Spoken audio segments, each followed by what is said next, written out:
خلاص برشلونه البارسا شكله كده هو اللي هياخد الليج الاسباني، بيوسع الفارق النقاط الى 11 نقطه عن ريال مدريد بعد ما فاز على ختافي خارج الديار 2-0 في عدم وجود كمان لامين جمال ورافينيا. وريال مدريد كمان في نفس الجوله بيتعادل مع ريال بيتيس 1-1.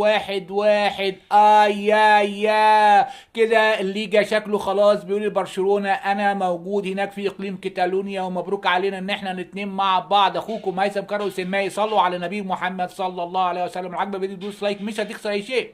واصحابنا اللي في التيك توك خش على اللينك بتاع اليوتيوب واشتركوا معانا في قناه اليوتيوب.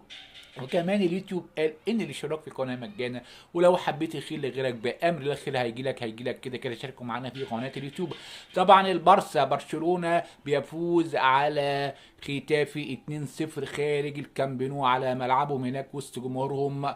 وطبعا هانز فليك لعب مباراه لا باس بها في عدم وجود رافينيا المصاب، ولامين جمال كمان عنده اصابه، ولكن طلعوا رجاله.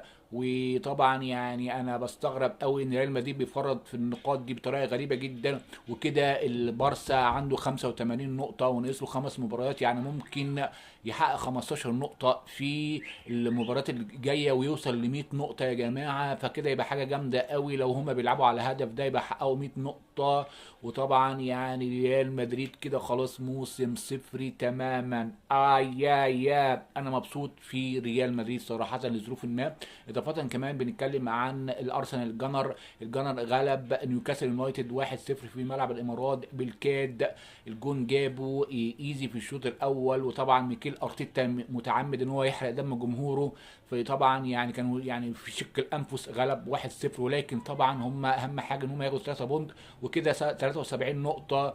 الارسنال والسيتي 70، وكده هيبقى في كومبيتيشن ما بينهم لحد اخر السيزون. لكن انا اتمنى ان الجنر هو اللي ياخد الدوري الانجليزي. وطبعا يعني في ظل يعني طريقه بيب جارديولا والسيتي وطريقته اللي انا ما بحبهاش واحتكار النجوم. وطبعا ابن المحظوظه السيتيزن غلب ساوثهامبتون 2-1 في كاس الاتحاد الانجليزي الدور قبل النهائي. 3 اجوان سبحان الله جم كلهم عن طريق قذائف من حدود ال 18. شوط جامده قوي يا جماعه، ده درس لاي فرقه ان هي تشوط من حدود ال 18 عشان ده سلاح مهم جدا.